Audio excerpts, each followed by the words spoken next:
സമരത്തിന് ആഹ്വാനം ചെയ്ത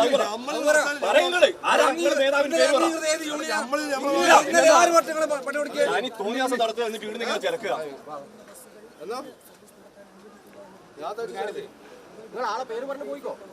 എന്തോ കുറച്ച് ഒച്ചപ്പാടാക്കിയാലൊന്നും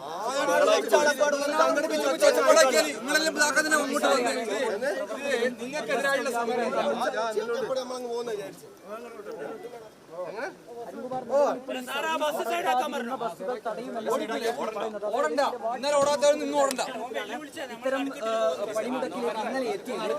ഇന്നലെ ചില വാട്സപ്പ് ഗ്രൂപ്പുകളുടെ അടിസ്ഥാനത്തിൽ പണിമുടക്കിയെന്നാണ് നിങ്ങൾ പറയുന്നത്. അതെ, ഇന്നലെ കഴിഞ്ഞ ദിവസം, അതായത് ഇന്നലക്ക് തലേന്ന് പോലീസുമായി ഉണ്ടാക്കിയ ധാരണ പ്രകാരം പണിമുടക്ക് പിൻവലിക്കാൻ തീരുമാനിച്ചതാണ്.